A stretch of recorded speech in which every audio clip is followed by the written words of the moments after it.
नमस्कार मंडळी, रामराम. स्वामींचा आशीर्वाद सर्वांवर राहो हीच स्वामी चरणी प्रार्थना करते. तर आजच्या व्हिडिओला आपण सुरुवात करणार आहोत. तर शिवपूजनामध्ये अशी कोणती छोटीशी चूक आहे की ती आपण करायची नाही आहे. जर ती चूक आपल्याकडून होत असेल तर आपलं सर्व पुण्य नष्ट होत असतं. म्हणूनच आपण आधीच ही काळजी घ्यायची आहे की जेणेकरून आपल्याकडून कोणतीही चूक होणार नाही. म्हणून व्हिडिओ पूर्ण पहा. महाशिवरात्रीच्या दिवशी आपल्याला ही एकच जी सवय असेल, ज्यांना कोणाला ह्या सवयी असतील तर त्यांनी चुकूनही ती गोष्ट करायची नाही आहे. तर पहा, ह्या एकाच सवयीमुळे आपलं जे काही पुण्यफळ असतं ते नष्ट होत असतं. त्याबरोबरच महादेवांची आपल्यावर कधीही कृपा होत नाही. म्हणून जर तुम्ही कितीही जप तप अनुष्ठान करत असतील, पण जर ही एकच सवय तुम्हाला असेल तर नक्कीच तुम्हाला त्याचं फळ मिळणार नाही. म्हणून ती चूक आपल्याला करायची नाही आहे. ती आपली जी काही सवय असते मंदिरात गेल्यानंतरची ती सुद्धा आपल्याला टाळायची आहे. त्यानंतर की शिवलिंगावरचा जो पिंडीवरचा जो भाग असतो तो कधीही रिकामा ठेवायचा नसतो. त्यावर आपण पुष्प, अक्षता किंवा तीळ अर्पण करायचं किंवा शमीपत्र असेल ते सुद्धा अर्पण करायचं असतं. कारण शिवलिंगावरचा म्हणजेच देव्हाऱ्यातलं जे शिवलिंग असतं, शिवपिंडीच्या अगदी वरचा जो भाग असतो तो कधीही रिकामा ठेवायचा नसतो. त्याच्यावर नेहमी आपण अक्षता तरी अर्पण करायच्या आणि त्या अक्षता शिवलिंगावर शिवपिंडीच्या वरच्या भागावर राहतील अशा पद्धतीने अर्पण करायच्या. किंवा बिल्वपत्र असेल ते सुद्धा तुम्ही ठेवू शकतात. कारण शिवलिंग जर असंच रिकामं ठेवलं तर ते अशुभ संकेत मानला जातो. म्हणून ही सुद्धा आपण काळजी घ्यायची आहे. महाशिवरात्रीच्या दिवशी 750 वातींचा दीप महादेवांना जरूर अर्पण करा. तो कसा करावा त्याचाही व्हिडिओ आपल्या चॅनलवर आहे. त्याचबरोबर 4 प्रहरांची जी पूजा केली जाते, महाशिवरात्रीला 4 प्रहरांचं अनन्यसाधारण असं महत्त्व आहे. ते 4 प्रहराची वेळ याचा व्हिडिओ आपल्या चॅनलवर आहेच. पण 4 प्रहरांमध्ये महादेवांवर कसला अभिषेक करायचा आहे, पहिल्या प्रहरात कशाने अभिषेक करावा, दुसऱ्या प्रहरात कशाने अभिषेक करायचा आहे याविषयी सुद्धा आपण सविस्तर माहिती घेणार आहोत. त्याचबरोबर कोणकोणत्या गोष्टी आपल्याला महादेवांच्या पूजेमध्ये करायच्या आहेत आणि कोणत्या गोष्टी करायच्या नाहीत हे आपण सविस्तर माहिती घेणार आहोत. चला व्हिडिओला सुरुवात करूया. महाशिवरात्रीचे 4 प्रहर कोणते, त्याची वेळ काय याचा व्हिडिओ आपल्या चॅनलवर आहे. म्हणून यात मी तुम्हाला वेळ सांगत नाहीये, पण त्या 4 प्रहरांमध्ये कशाने अभिषेक करायचा आहे, त्याचबरोबर त्याचं महत्त्व काय आहे हे अगोदर आपण माहिती करून घेऊया. तर महाशिवरात्रीला 4 प्रहरांची जी पूजा असते त्याला खूप जास्त महत्त्व आहे. वर्षभर कोणतीही पूजा अर्चा सेवा उपासना झाली नसेल, पण महाशिवरात्रीची रात्र ही खूप अनंत पुण्याची प्राप्ती करून देणारी ही रात्र असते आणि अक्षय पुण्य प्राप्त होत असतं की जे कधीही क्षय होत नाही. तर हे 4 प्रहर, पहिला प्रहर, दुसरा प्रहर, तिसरा प्रहर आणि चौथा प्रहर. तर पहिल्या प्रहरामध्ये शिवलिंगावर आपण जलाभिषेक करायचा आहे. अगदी साध्या पाण्याने करा किंवा गंगाजल असेल तर अतिउत्तम. त्यानंतर दुसऱ्या प्रहरमध्ये दह्याने अभिषेक करा. दह्याचा अभिषेक केल्यानेही तेवढंच त्याचं महत्त्व आहे, म्हणून हे करायला विसरू नका. तिसरा प्रहर, त्याच्यात आपण महादेवांच्या पिंडावर शिवलिंगावर तुपाने अभिषेक करायचा आहे. त्यानंतर चौथा प्रहर, चौथ्या प्रहरमध्ये आपण मध असतं, मधाने आणि जलाभिषेक हे आपण करायचं आहे. तर हे 4 प्रहरामध्ये ह्या पद्धतीने अभिषेक केला तर त्याचं महत्त्व काय आहे किंवा आपल्याला त्याचे काय फायदे होतात. पहिल्या प्रहरामध्ये जो आपण अभिषेक करतो शिवलिंगावर, जल अभिषेक किंवा गंगाजल अभिषेक, त्यामुळे आपल्याला आरोग्य प्राप्त होतं, दीर्घायू लाभतं. हे खूप महत्त्वाचं आहे, कारण आरोग्य हीच आपली खरी संपत्ती असते. म्हणूनच आरोग्य, सुख समृद्धी तर मिळतच असते, पण आरोग्य आणि दीर्घायुष्य हे सुद्धा तेवढंच महत्त्वाचं असतं. त्यानंतर दुसरा प्रहर, दुसऱ्या प्रहरामध्ये आपण जो दह्याने अभिषेक करतो त्यामुळे आपल्याला धन, सुख संपत्ती प्राप्त होते, मान सन्मान प्राप्त होतो. तिसरा प्रहर, त्याच्यात आपण तुपाने अभिषेक करतो. तुपाने अभिषेक केल्यामुळे आपल्या ज्या काही मनोकामना असतात, ज्या काही इष्ट मनोकामना असतात त्या पूर्ण होण्यास मदत होत असते. त्याचबरोबर जे काही कष्ट असतील, दुःख असेल ते दूर होतं आणि महादेवांची आपल्यावर अखंड कृपा प्राप्त होत असते. त्यानंतर चौथा प्रहर, त्याच्यात आपण मधाने आणि जल अभिषेक करत असतो. तर ह्या अभिषेकाचं महत्त्व काय आहे तर भगवान महादेवांची आणि पार्वती मातेची आपल्यावर अखंड कृपा राहते. त्याचबरोबर आपल्या ज्या काही अडीअडचणी आहेत, संकट आहेत, दुःख आहे ते दूर होण्यास मदत होते. त्याचबरोबर मोक्षाची प्राप्ती होत असते.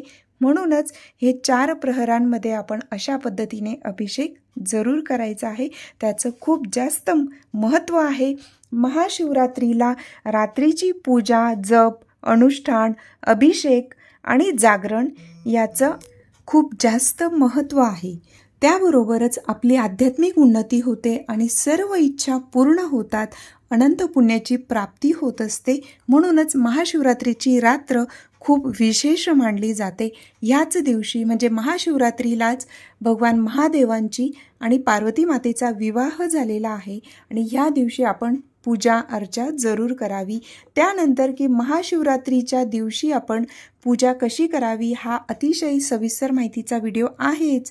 किंवा शिवलीलामृत ग्रंथाचं 1 दिवसाचं पारायण कसं करावं किंवा 3 दिवसाचं कसं करावं आणि 7 दिवसाचं कसं करावं हे सुद्धा छान माहितीचे व्हिडिओ आपल्या चॅनलवर आहेत. स्वामींचा आशीर्वाद या आपल्या चॅनलला एकदा जरूर भेट द्या. त्यात तुम्हाला छान अशी सविस्तर माहिती मिळेल. तर पहा, महाशिवरात्रीच्या दिवशी जर समजा तुम्ही शिवलीलामृत ग्रंथाचं 3 दिवसाचं पारायण करत असतील किंवा 7 दिवसाचं असेल तर तेव्हा तुम्ही पाटाची मांडणी केलेलीच असेल तर खूप चांगली गोष्ट आहे. पण ज्यांनी कोणी केलेली नसेल तर फक्त महाशिवरात्रीच्या दिवशी आपण छान जी काही आपली नित्यकर्म आटपून देवपूजा करायची आहे. नित्य देवपूजा झाल्यानंतर पाटाची मांडणी करायची आहे. तर ती पाटाची मांडणी कशी करावी?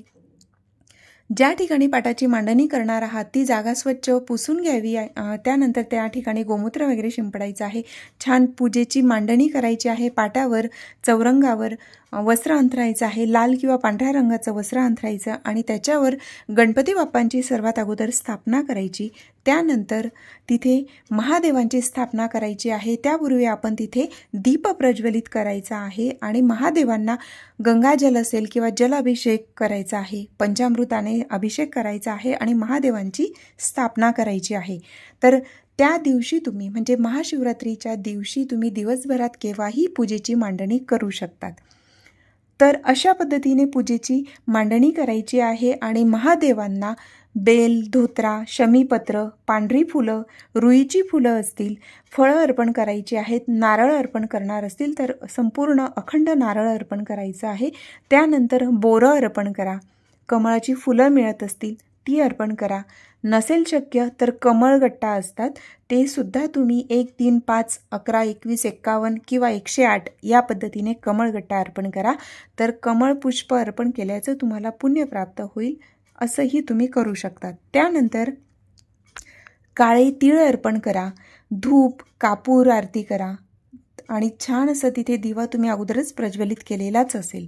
त्यासोबतच पांढरं वस्त्र अर्पण करा महादेवांना आणि छान पद्धतीने पूजा करून जे काही तुम्हाला मंत्र येत असेल, महिला असतील तर त्यांनी शिवाय नमः किंवा श्री शिवाय नमस्तुभ्यं किंवा नमः शिवाय किंवा मग सांब सदाशिव, सांब सदाशिव, सांब सदाशिव असाही जप करू शकतात. आणि पुरुष असतील तर ओम नमः शिवाय या मंत्राचा जप करू शकतात. स्तोत्र पठण करा. महादेवांचं शिवस्तुती आहे, महादेवांना अत्यंत प्रिय असणारी शिवस्तुती.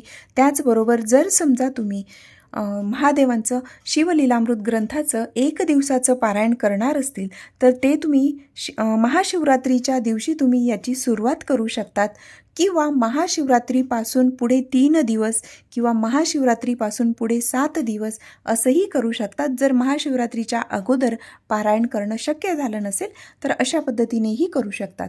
महाशिवरात्रीच्या दिवशी 1 दिवसीय पारायण करणार असतील तर पहाटे अगदी ब्रह्ममुहूर्तामध्ये सुरुवात करावी. कारण पूजेची मांडणी वगैरे इतर सर्व गोष्टींसाठी सुद्धा वेळ जातो आणि म्हणूनच दिवसभरात आणि रात्रीसुद्धा तुम्ही शिवलीलामृत ग्रंथाचं पारायण करू शकतात. शिवरात्रीच्या दिवशी आपल्याला जागरण करायचंच असतं तर तुम्ही ते शिवलीलामृत ग्रंथ पठण केला तरीही चालू शकतं. तर दिवसभरात तुम्हाला जमतील तेवढं ब्रह्ममुहूर्तात काही अध्याय पठण करा. राहिलेले काही अध्याय तुम्ही रात्रीच्या वेळेस पठण केलं तरीही चालू शकतं. अशा पद्धतीने एक पारायण जरूर करा.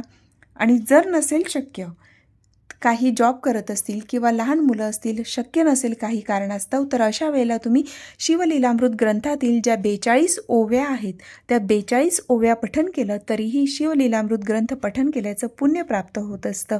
त्यासोबतच शिवलीलामृत या दिव्य ग्रंथातील जो 11वा अध्याय आहे, ज्याला रुद्र अध्याय म्हटलं जातं, हा पठण केला तरीही चालू शकतं.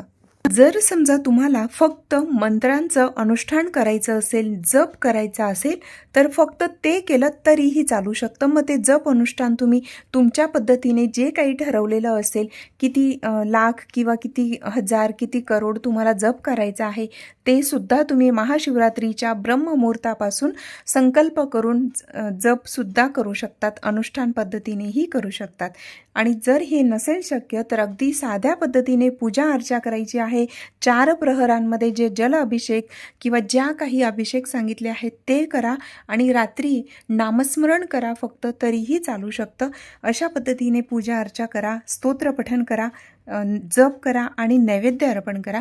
नैवेद्य अर्पण करताना महादेवांना खिरीचा नैवेद्य जरूर अर्पण करा. ऊसाचा रस असेल किंवा डाळिंबाचा रस असेल त्याने सुद्धा तुम्ही शिवलिंगावर अभिषेक करू शकतात किंवा तुम्ही ते नैवेद्य म्हणून अर्पण केलं, फळांचा रस नैवेद्य म्हणूनही अर्पण करू शकतात. अशा पद्धतीने छान पूजा करायची, नैवेद्य अर्पण करायचा आहे आणि महादेवांना धूप दीप दाखवायचा आहे, आरती करायची आहे आणि कर्पूर आरती करायला विसरायचं नाही. अशा पद्धतीने छान महाशिवरात्रीच्या दिवशी किंवा महाशिवरात्रीच्या रात्रीला तुम्ही ही पूजा करू शकतात. महाशिवरात्रीच्या दिवशी अशी कुठली चूक आहे की ती आपल्याला करायची नाहीये. त्यामुळे आपलं जे काही पुण्य आहे ते सर्व पुण्य नष्ट होईल असं आपल्याला करायचं नाहीये. तर ते काय आहे पहा, तर 32 अपराधांमधला एक अपराध किंवा महापाप किंवा महादोष आहे की मंदिरामध्ये आपण जेव्हाही पूजेला जातो त्या ठिकाणी आपण जेव्हा जलाभिषेक करतो, दुग्ध अभिषेक करतो, पंचामृत अभिषेक करतो किंवा महादेवांवर जे काही पूजापत्री फळ अर्पण करत असतो, दीप प्रज्वलित करत असतो, तर अशा वेळेला आपल्याकडून तिथे कचरा होणार नाही, घाण होणार नाही. दूध, आता बऱ्याच वेळेला पहा दूध अभिषेक करत असतात तर दुधाचं जे पॅकेट, बरेच जण पॅकेटच नेत असतात, पण महादेवांवर कच्चं दूध अर्पण केलं जातं, ते सुद्धा गाईचं दूध असेल तर अतिउत्तम. अशा पद्धतीने करायचं असतं. पण ठीक आहे, जिथे कुठे शक्यच नसेल तर दुधाचा अभिषेक तुम्ही करत असतील पण पॅकेट घेऊन जाऊन डायरेक्ट पॅकेटच ते महादेवांवर अर्पण करत असतात, अशा पद्धतीने करू नका. आणि नंतर दुधाचा अभिषेक केल्यानंतर जे पॅकेट असतात ते तिथे फेकू नका. त्यानंतर आगपेटीच्या ज्या काड्या असतात, मॅच बॉक्स नेलेला असतो, तर दीप प्रज्वलित केल्यानंतर ती काडीसुद्धा तिथेच टाकत असतात. आपण एक दीप प्रज्वलित करतो पण असे तिथे अनेक लोक येत असतात, तर जेवढी लोक तेवढ्या त्या काड्या तिथे पडलेल्या असतात, ते खूप खराब वाटत असतं. तर अशा पद्धतीने महादेवांच्या मंदिरात आपल्याला ह्या चुका आणि हा कचरा तिथे करायचा नाही आहे. त्याबरोबरच प्रसाद अर्पण करत असतो तर प्रसादाची सुद्धा पॅकेट घेऊन जातात आणि तिथे ते पॅकेट फोडून प्रसाद म्हणून ते अर्पण करतात, पण ते जे काही प्लास्टिकच्या पिशव्या असतात त्या तिथेच टाकतात. तर असं करायचं नाही. तिथे फक्त आपण एकटेच नसतो, खूप लोक येतात आणि प्रत्येकाने जर असं केलं तर तिथे आपलं आराध्य असेल किंवा आपले जे भगवान महादेव आहेत, तर तिथे आपण असं हे करणं हे खूप चुकीचं आहे. त्यामुळे अशा पद्धतीच्या चुका आपल्याला करायच्या नाहीत. कारण जे काही 32 दोष आहेत त्यातला हा एक दोष मानला जातो, म्हणून ही चूक आपल्याला करायची नाही. तिथे आपण पूजेला जातो, भगवानांची सेवा भक्ती करण्यासाठी जातो, पुण्य मिळवण्यासाठी आपण जातो. तर अशा पद्धतीने कचरा केला तर जे काही आपण पुण्य तिथे मिळवण्यासाठी जातो ते सर्व काही नष्ट होत असतं.